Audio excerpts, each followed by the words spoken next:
Alrighty, welcome everyone. I'm Teeaboo, and I'm here for Kimetsu no Yaiba, the Swordsmith's Village Arc, Episode 3, A Sword, from over 300 years ago. There is not that much to talk about here at the beginning. We found a sword, it's inside that robot, and I want it. I am just a simple gamer, and I see loot, and I take the loot. And if I'm feeling intelligent, I will cast Identify on the loot and ensure that there's no curse on it, see if there's any magic on it, and discover if there's any plot point or plot hook related to it. Then I either use it or sell it. That's what we got. We just found a really cool sword that's buried inside the skeleton of this robot, automaton fighting training machine, Yoriichi Type 0. Tanjiro leveled up, got stronger, and strong enough to knock its block off in a way that the Hashira did not. Haha, which makes me feel, it makes me feel kind of cool that we managed to do it and they didn't. Because we'll talk about that crow, too. That crow couldn't find a sword. Huh.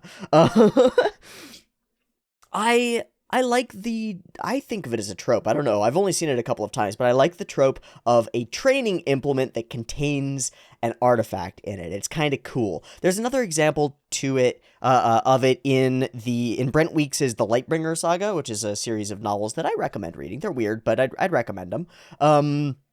Where one character hides a precious object inside a heavy punching bag, and he doesn't do it in order for another character to ever find it. He thinks nobody's ever going to train there, but eventually one of the characters gets strong and is punching the punching bag and punches the lights out of the punching bag, and it explodes, and there's the artifact that he's been looking for 2 years. He's like, oh my god. And it serves weirdly as a reward for powering up for the character without having them to go through some kind of struggle. It's like an intermediate reward. You don't normally get a reward out of a training camp except at the very beginning where, he's like, well, now you're a demon slayer. That's a pretty good reward for your training. Or now you've got the hunter badge or hunter card or whatever in Hunter x Hunter. Those sorts of intermediate rewards are cool. This sort of intermediate reward where you just accidentally stumble upon something unexpected as a direct result in some real sense of your dedication to the craft, the dedication to improvement, and sort of as a follow-up on that believe in yourself and believe that there might be a future even if you can't see exactly what it is speech that we had from Tanjiro previously. And so, as he fights, it's not like he's watching an XP bar go across and then suddenly Tanjiro levels up.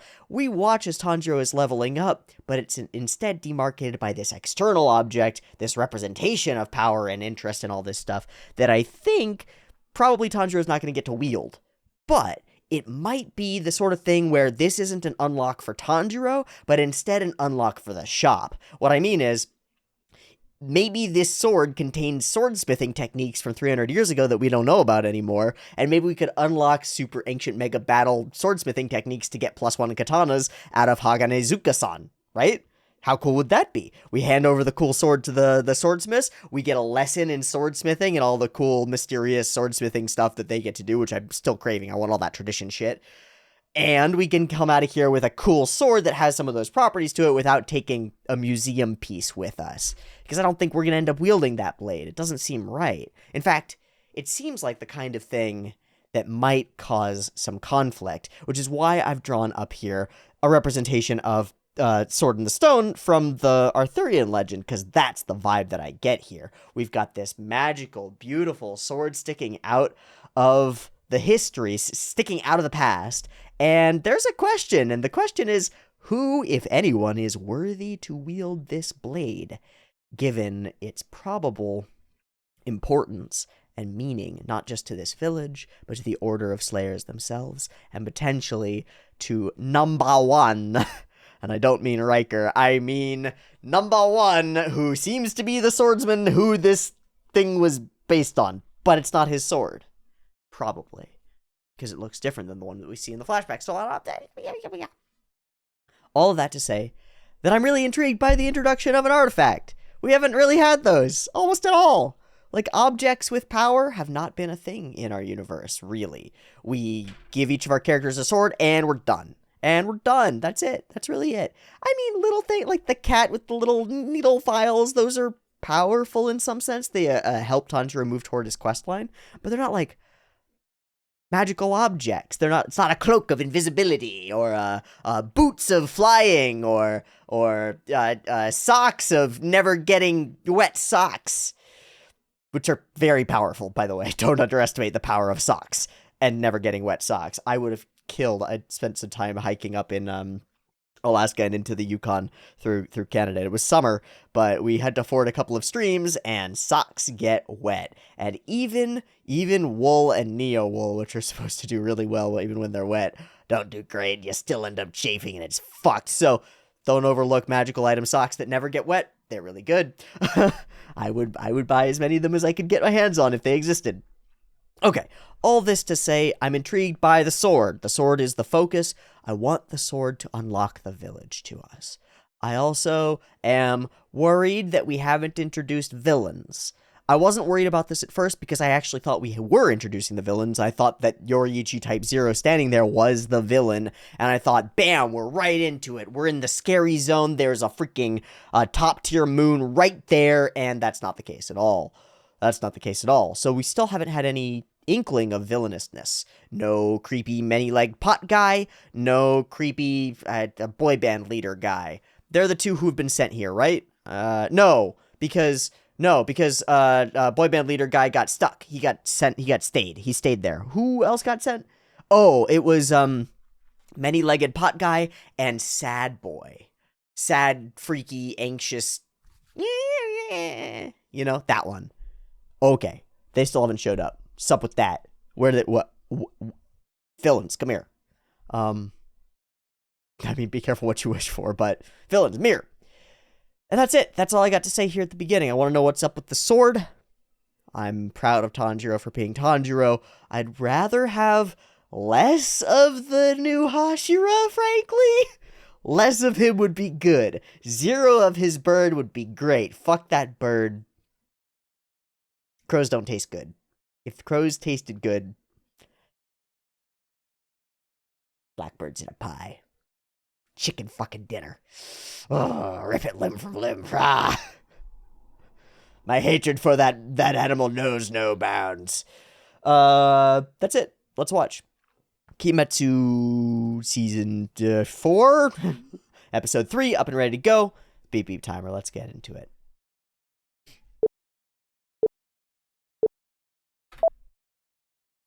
Okay, recapo.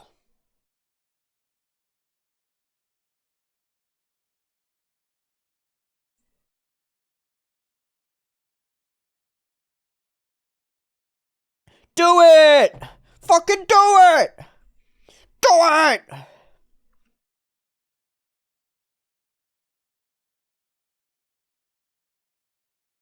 And he severs the head of the demon, revealing... Gotta be.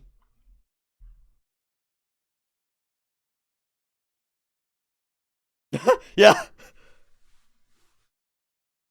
All right.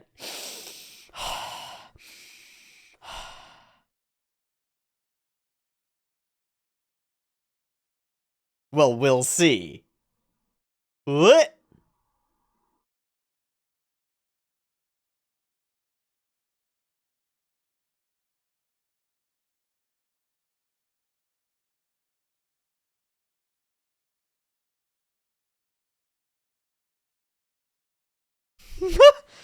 I want the sword, man!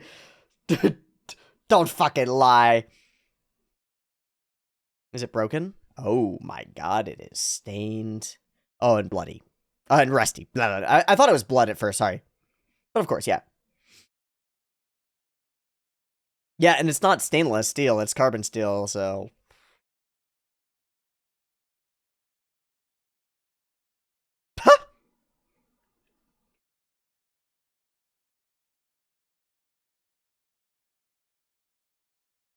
Oh,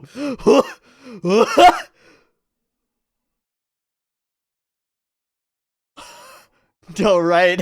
Yeah, that's exactly the right look, man. That's not Hagen Izuka-san, right? That has to be a different one. He's the real Smith. Maybe I'm wrong. Maybe that is... Maybe he just goes Super Saiyan.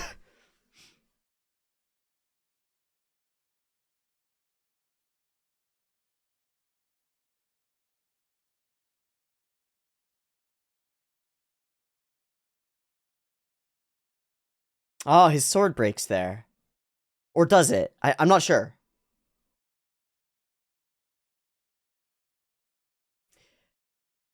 Ah, spinny whippy sword.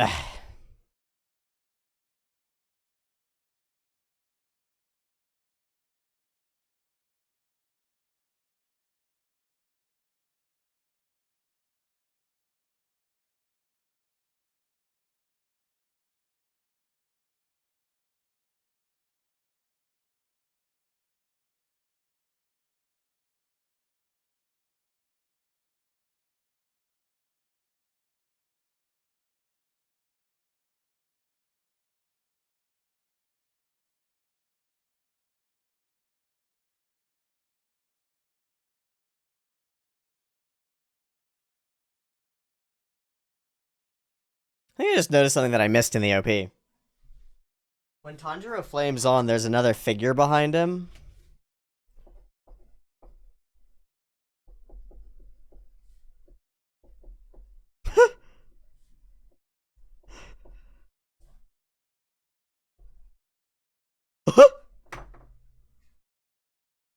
Huh? What?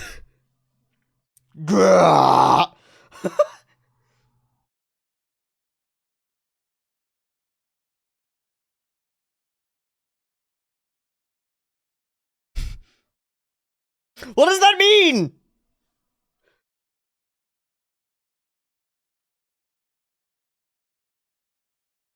I feel like he doesn't have any other lines.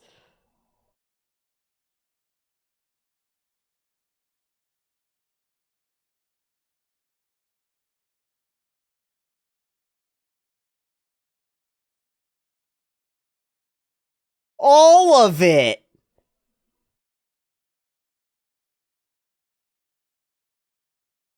Oh. Huh?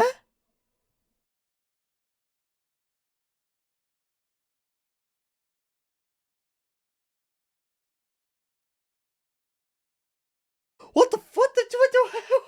Okay. It's exceptionally weird. Hi, I'm here to do the exposition instead.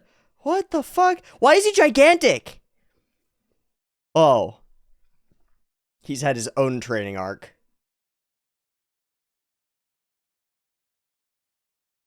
Aww. That's cute.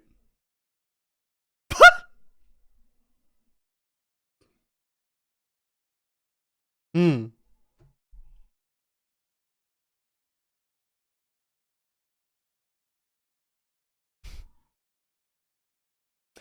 For obvious reasons. Yeah, I mean, he's, yeah.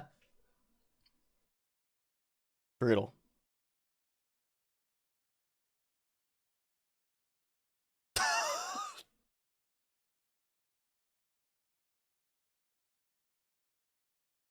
Polished a lot of swords in your day, Haganazuka-san.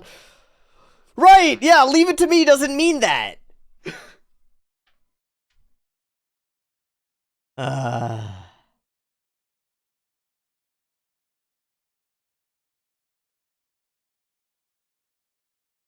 Oh, right, attack, attack, attack.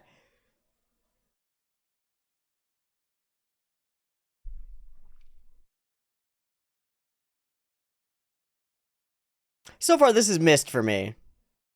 Okay, now that you've explained, fine, fine. Oh,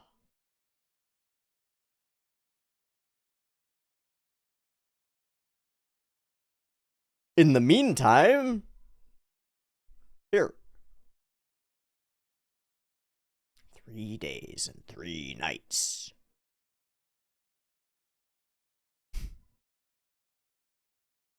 From doing it or from watching? Oh, are you talking to him? Oh, I don't want to fucking talk to you. Eh? Huh?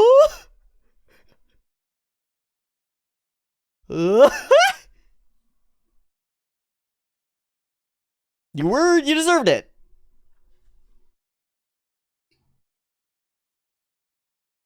bling, bling, bling, bling, bling.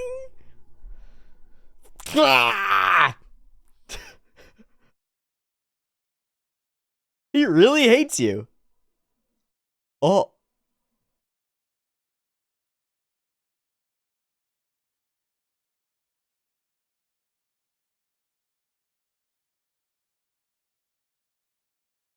Oh. Huh? So what? Where is it? I'm just nice. I'm just nice, man. Ah. What? The mystery deepens. He grew his tooth back. Oh my god, Tiny Nezuko.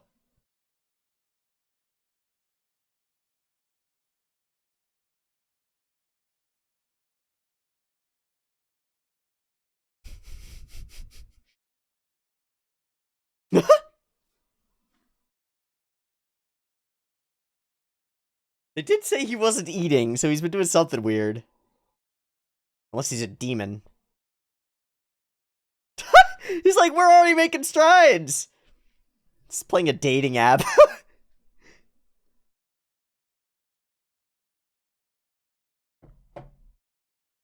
Ah, I thought we were going that direction with it. Okay. Uh-oh. Uh-oh. Now I'm scared. In a good way. I'm, like, excited to be scared. Ah, a random human walking around at night. What could possibly go wrong?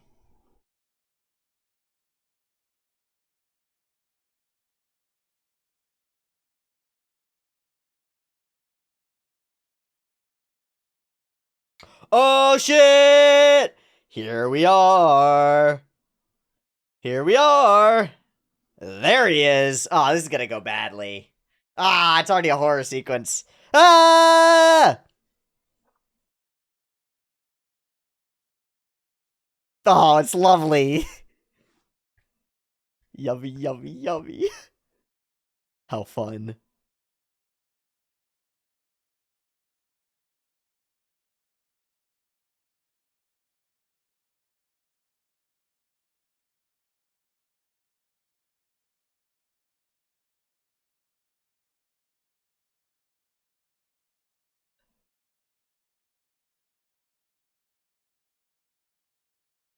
Ah, the mouth eyes, man.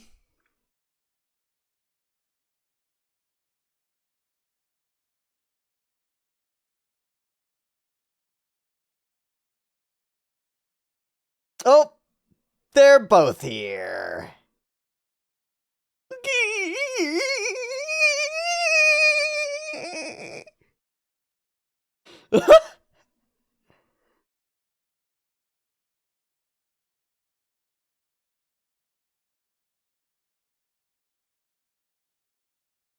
Oh. Well, hell. I asked for it and I got what I wanted, I think. They're here.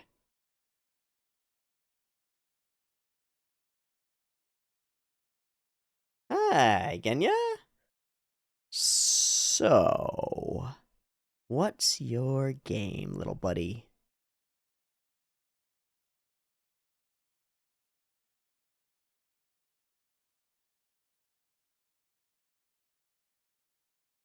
What sword is that? It's quite short. Is that Tanjiro's?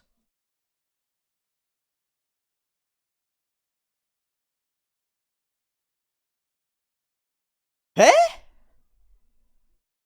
What? I totally don't remember his backstory, so I don't know.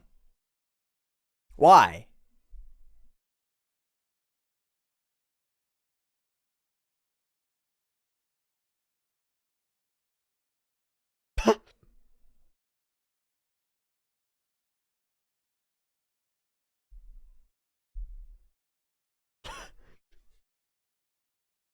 No, you just kill him.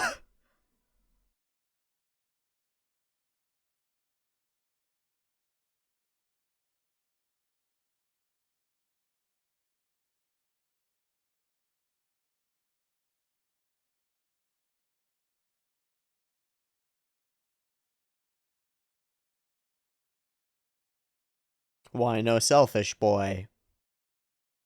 Ah, selflessness is selfishness.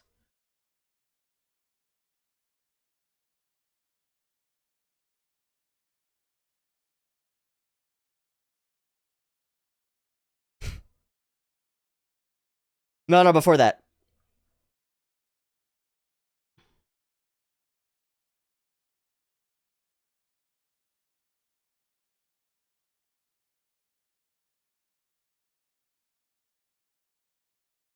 What? What does this look? I mean, yeah, true. Yes. Uh,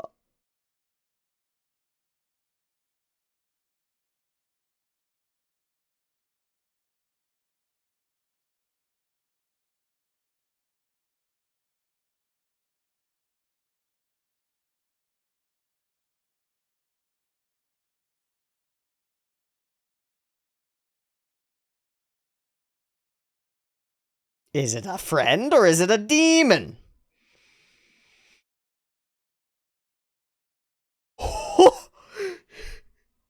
He's just fully straight up here? Hi!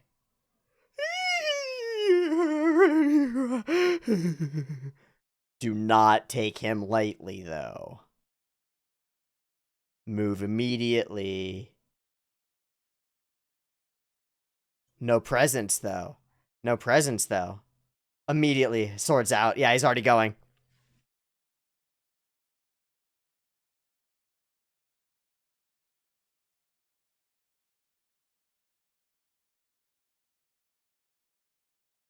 So very fast.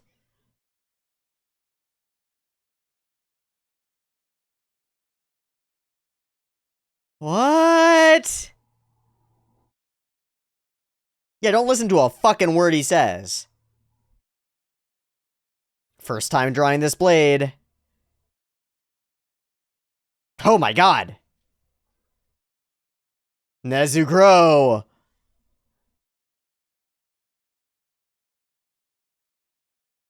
Dude, way scarier than that. Okay, Nezuko. Okay, wait, is he gonna try to talk to us? No, I don't think so. Chill. Not a chance. Not a chance. No. No.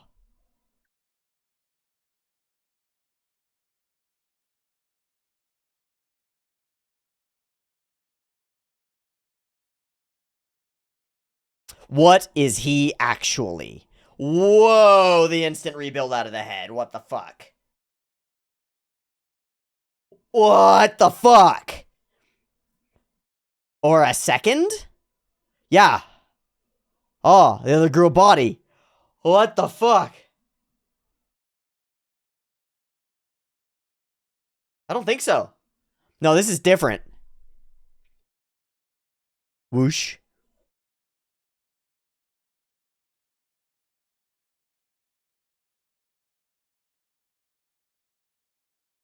Oh!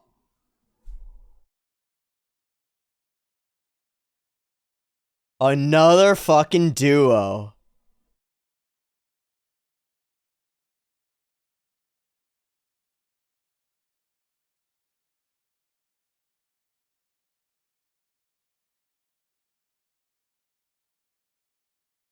And they hate each other.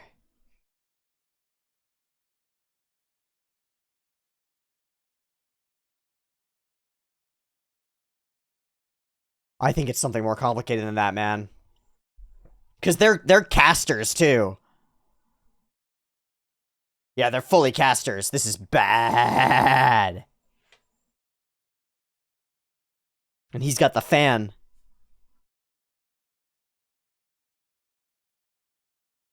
Could we get it?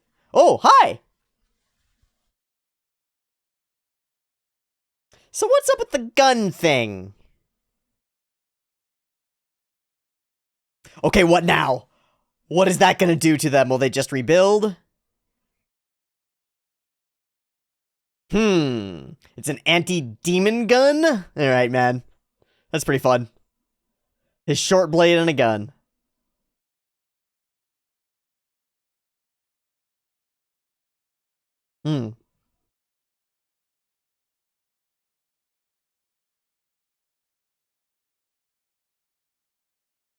Is it?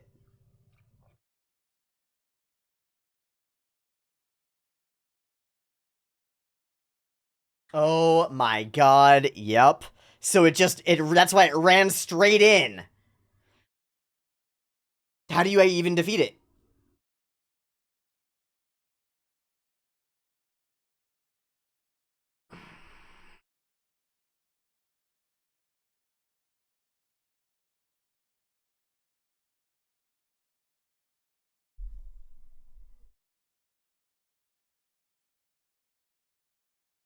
Oh my god, they develop new weird parts. Whoa! They're like kids. They're like mutating. What the fuck? Oh shit. He's sad. Sadness, anger.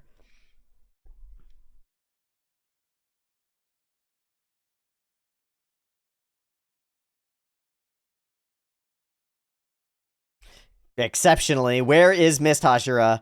What?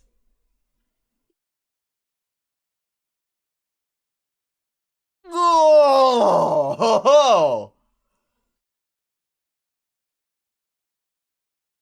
Is the leg in the hole gonna split? Joy. What?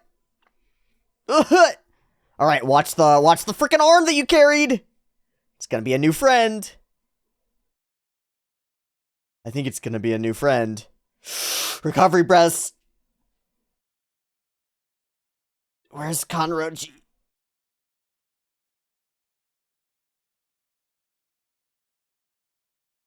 Yeah, that's what I was waiting for.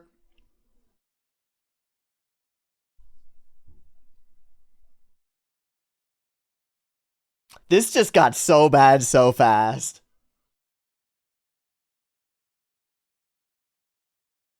Oh.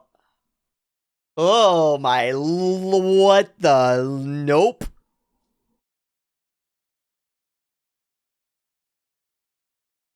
Ah.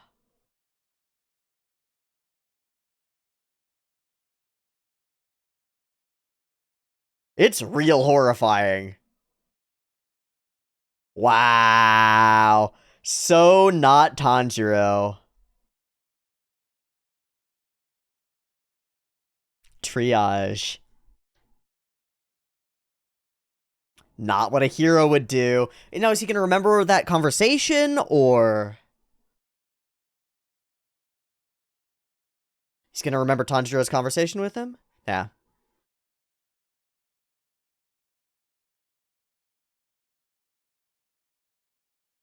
He wants to believe it. He's just had so much trauma in his past that he can't. Shing. Nice. Something has gone on in his past that makes him think that other people aren't worth fighting for. That makes him so methodical. Running time!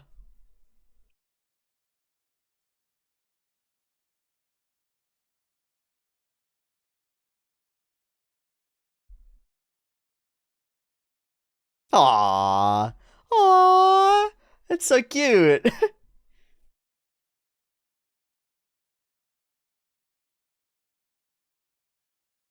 I like this demon.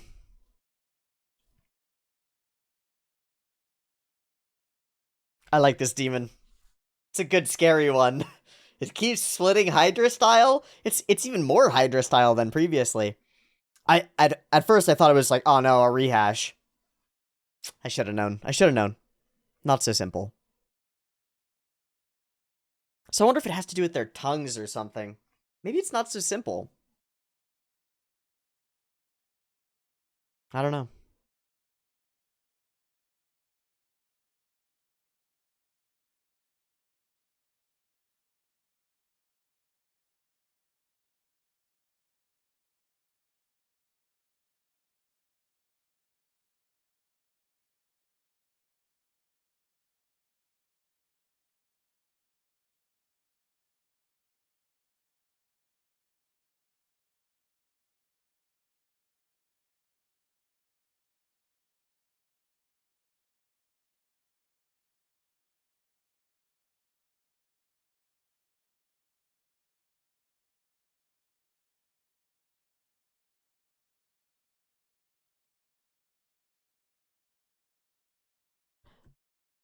Nin, nin.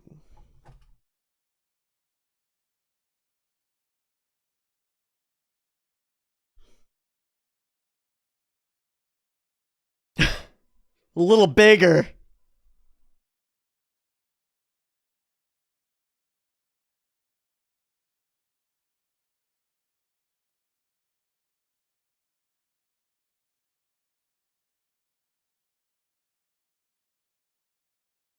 Hmm. Hmm. Okay.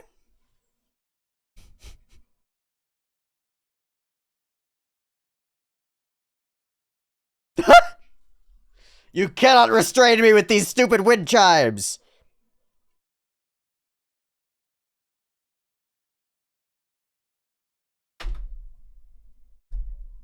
Alright, a fun Taisho secret.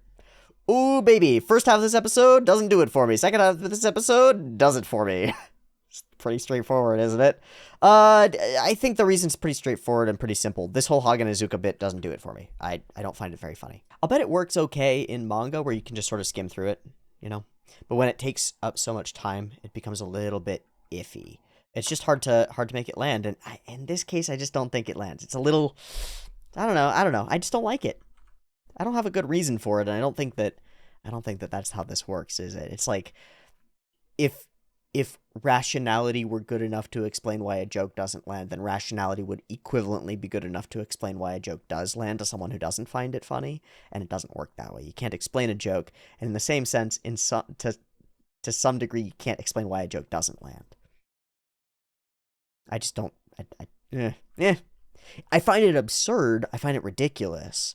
I find it silly, but I don't really find it makes me laugh. Curious about this circumstance and what's going on with Genya. He's clearly dedicated to something and pushing his way towards something in particular. His whole, like, just stop talking to me, I hate you. And Tanjiro goes back and is folding, is braiding Nezuko's hair and is like, you know, we're really making progress. I think we're really becoming best friends. He's so good boy protagonist, like, reach out to all the others, that he just believes in that. It's like the thing with believing that there's hope even if you can't see it, except that he's applied it to interpersonal relationships. He's like, believe that there's hope for a great friendship, even if all you ever see is distaste and hatred. It's totally possible, don't worry. Nezuko's cute. She gets to be very cute here. Even later when she's there and, what's his name? Is his name Tokito? Yeah. And Tokito is there, and she's just being weird, as he calls her. Ah, very cool. Hey, creepy stuff. My favorite thing. It's my favorite. It's my favorite. This is a nice little horror setup. You can feel the suspense building. And wow, it hits you with the good stuff, and then of course, creepiness in the eyes, and he pukes him up just for fun. Ah, exactly right. Meet Genya, find out that he's up to something. Old man, have you finished yet? And it turns out that his swordsmith, who seems to be working on a special gun for him, has figured something out. We have ourselves a little conversation, and Tanjiro is way too good boy. Tokito points at it. He's like, why are you so nice?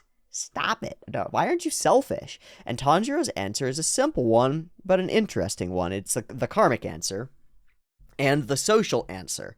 I think. I think you can frame it mystically, spiritually, and that's the karmic side. Is like, what goes around comes around. There's some fundamental law to the universe that is like equivalent exchange. You do good things to others, good things will come back to you, and that's like, there's something ethereal and unpredictable that takes tally, that keeps count. That's one style of looking at this. And I think that's what most of us think about when we say, like, what goes around comes around, or just desserts, or even justice. But there's a much, much, much more obvious and much more real and true reason for this, and it's the evolutionary biological reason, and it is that we are social animals, and we take care of each other. We take care of each other, we assist each other in different professions and different skill sets in different ways. We all do a part in order to survive as a whole, and have done so for thousands of years, for a long time. It's deeply embedded in us. That might be different in different animals. If non-social animals, for example, were capable of reaching sufficient serious levels of intelligence in order to philosophize about these sorts of things, they might have a completely different perspective, and that sort of idea of karmic justice simply might not exist at all. To a predator, take what you can get while you can get it might be the perspective, and that might be the guiding principle. There might be no golden rule of treat others as you'd like to be treated. Your way of treating others is to eat them, and that's it. Right? Okay.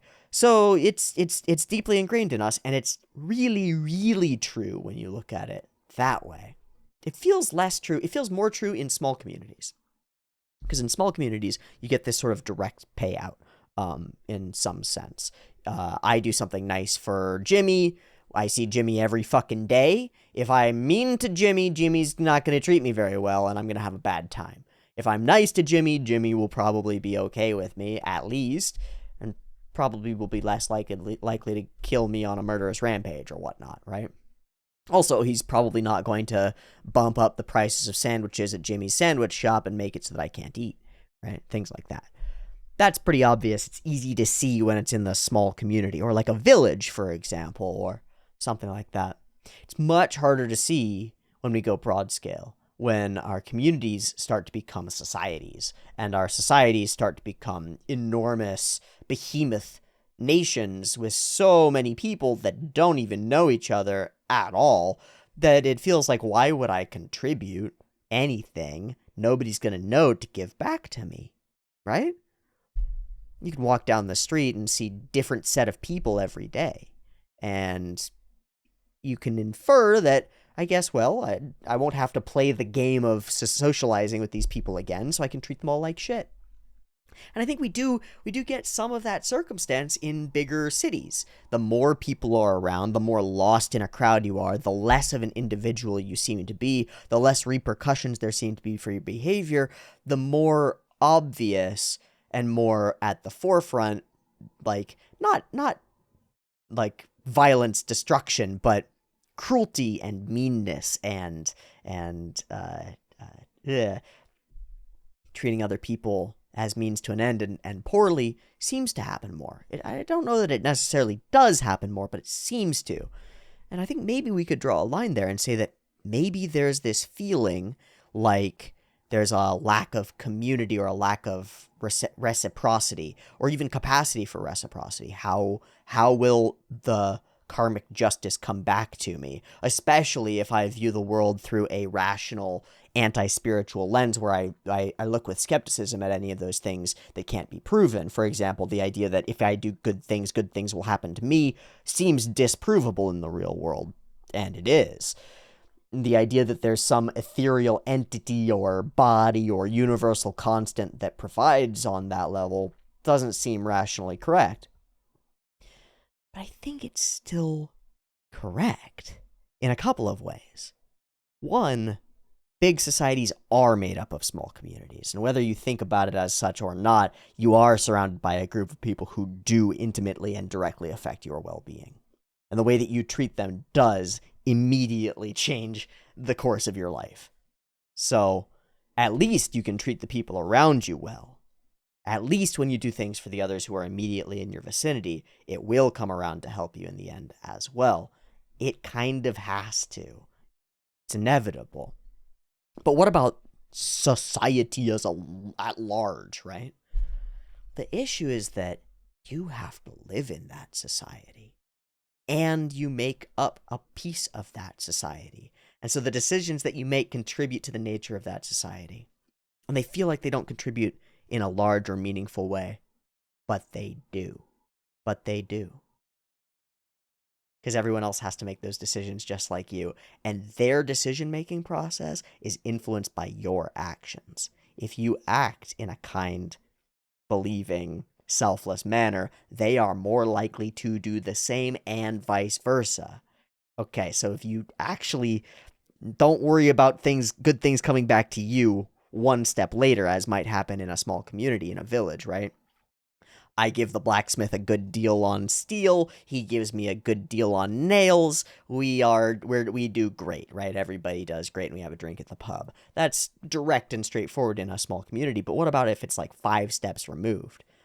What if I treat people nicely and other people see me treating people nicely or are treated nicely by me and do the same, and other people see them treating other people nicely or are treated nicely by them and do the same, and maybe 10 steps down the line, with no indication that it's in any way related to the first kind act that I produced, maybe something happens in my life that's affected by one of the people who I have somehow affected deep in the chain of being, right? It's hard to see those come to bear, but they do. They do. It's hard to draw the line and say, like, here's the balance sheet, here's the selfless acts, and here are the gains, right? And this comes from that. It's hard to see those, and that's why it's so important to have some degree of faith in people, because without the faith in people, there's no belief that they'll reciprocate, right? There's no no, people will just take what they can take while they can take. So why would I ever give when that's just going to be taken and never given down the chain? But if you can convince people by hook or by crook that by giving down the chain, they will gain themselves, it becomes true. It becomes true. Almost inevitably, because they're gonna run into other people. We're social animals. And eventually that society, which you contribute to through your actions, will be shaped by your actions and beliefs.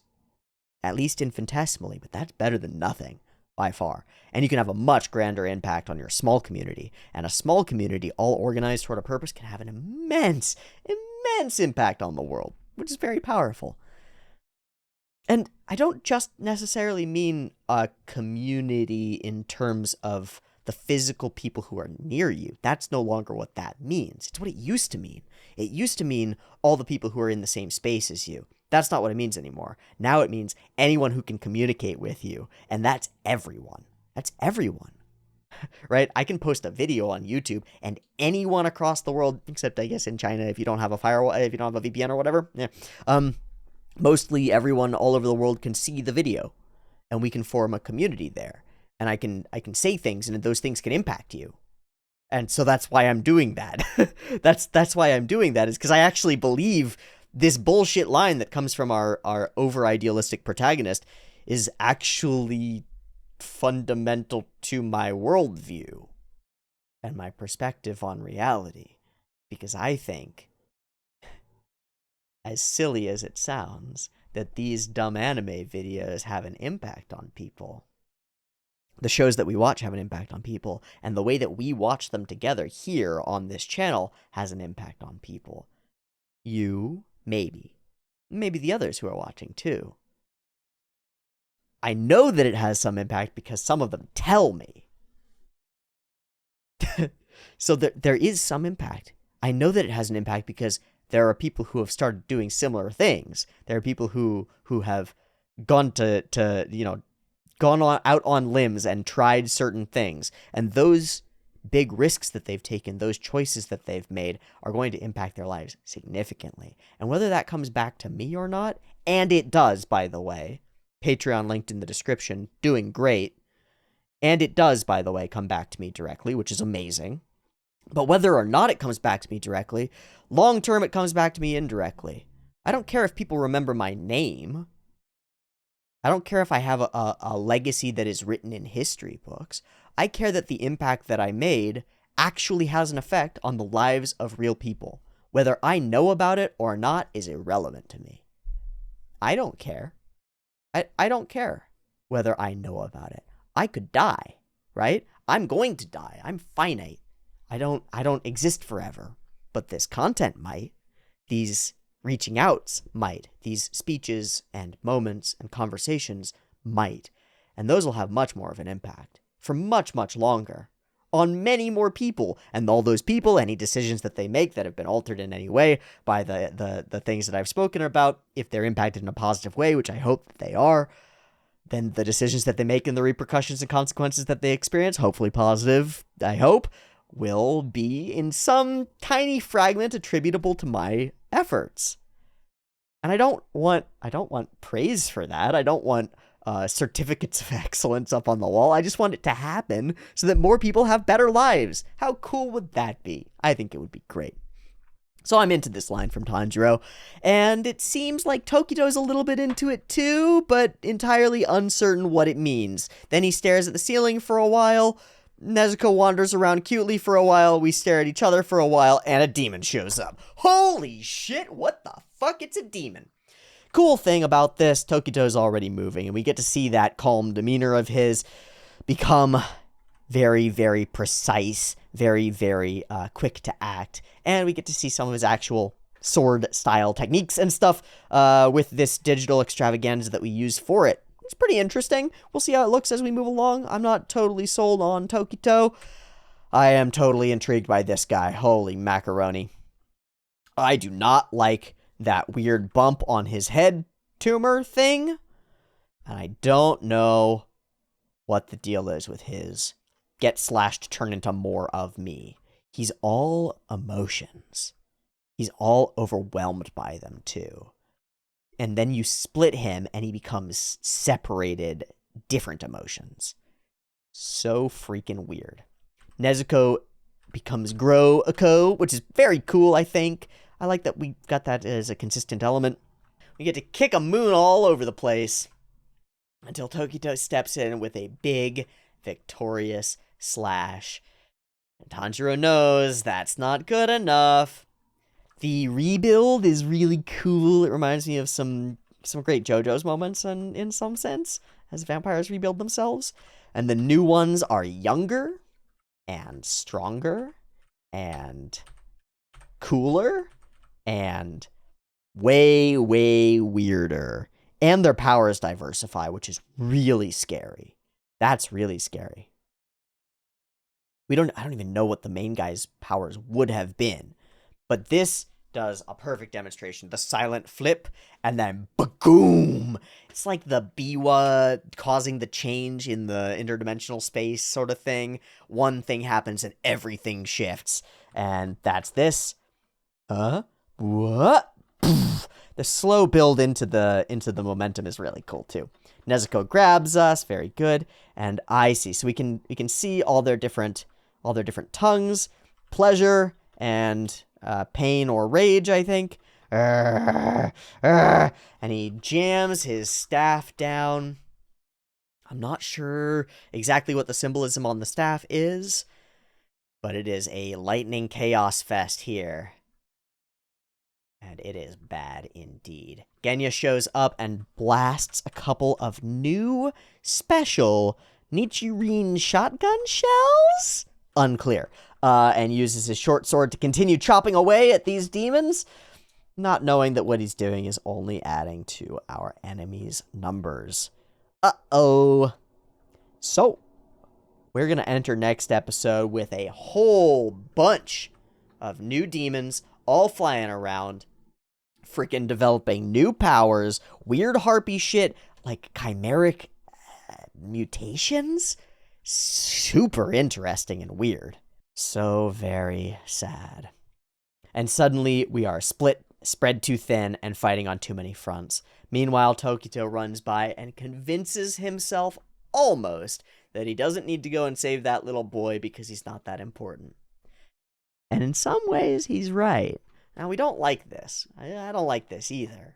Let's be real. I don't like this either. It's the exact opposite of what a protagonist should do. It's the exact opposite of what a hero should do. But he might be right. That's something that I'd just like to think about. Cold, calm, and calculating is not always wrong. But it can be really wrong. You know what I mean? Because it would have been really wrong if Tokito had left this kid. Justifiable doesn't mean justified.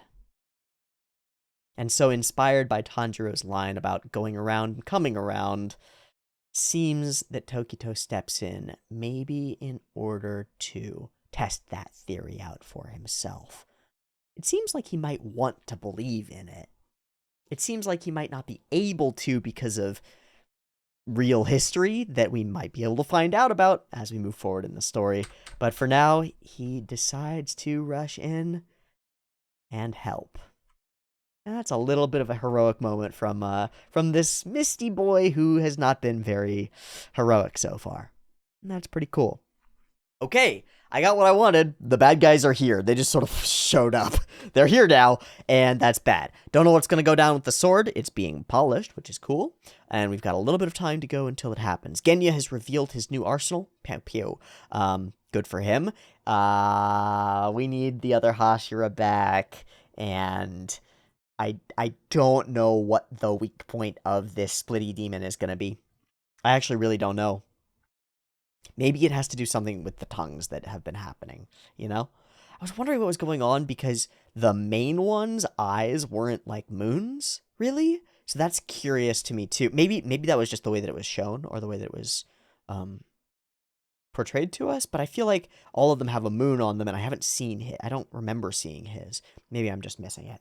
Anyway, cool, straightforward episode of Demon Slayer. Another good inspirational moment from Tanjiro as he continues to, well, in some sense, do good things to the characters around him, and we'll see if those come around.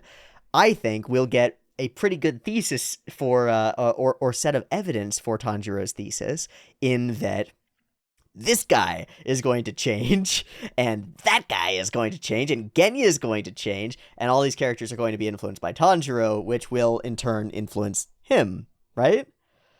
Already it's happening. He's saving the boy who somehow is related to Tanjiro's future as a swordsman, right? It's gonna come around in some real way, so I'm excited to see how. Thanks for coming and joining me for Kimetsu.